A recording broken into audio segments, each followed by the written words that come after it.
Rumaragas ang pagpapala po sa atin lahat para sa ating pangaraw-araw na talata. Tayo ngayon ay nasa Exodus Kapitulo 9, simula versikulo 22 hanggang versikulo 26.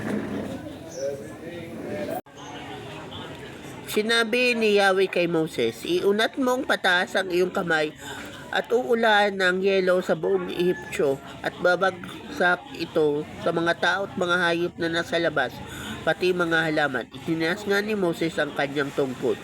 Gumuhit ang kidlat, lumagundong ang kulog at tumuluan ng yelo sa buong Ehiptyo. Malakas na malakas ang bagyo ng yelo at sala sa labat ang kidlat. Ito ang pinakamalakas na ulan ng yelo sa kasaysayan ng Ehiptyo. Bumagsak ito sa buong Ehipto at namatay ang lahat ng hindi nakasilong, maging tao, maging hayop. Nasalanta ang lahat ng mabagsakan, pati mga halaman at mga punong kahoy. Ngunit ang Goshen na tinitirhan ng mga Israelita ay hindi inabot ng ulang ito. So, ang passage nito ay tungkol doon sa salot ng hailstone, kung saan nakanda mamatay yung mga halaman at mga hayop at mga alipin ng mga Egyptians. Pero doon sa lupain ng Goshen, kung saan nakatira ang mga Israelites, ay walang niebe o walang yelo o walang namatay o walang destruction na kahit na ano.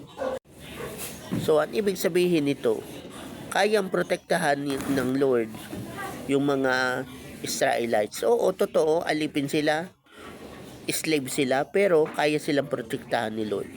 Meanwhile, yung mga Egyptian, sila yung namumuno, sila yung mga slave master, at syempre yung pinuno nila, yung Pharaoh,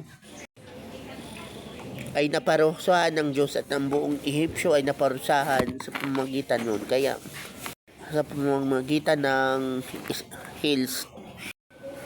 hailstone o niebe na nag-condense at naging matigas na yelo, kaya naging hailstone.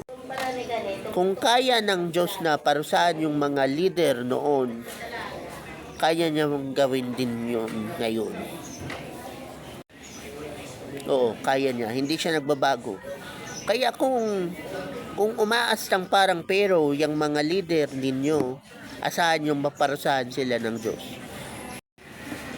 At kung tingin mo sa mga nasa paligid mo ay para silang slave master at alipin ang turing sa iyo, paparusahan din sila ng Diyos. Kasi ganun ang naturalesa ni Lord. Kaya sa mga nag-aastang pero o paraon dyan, umanda kayo.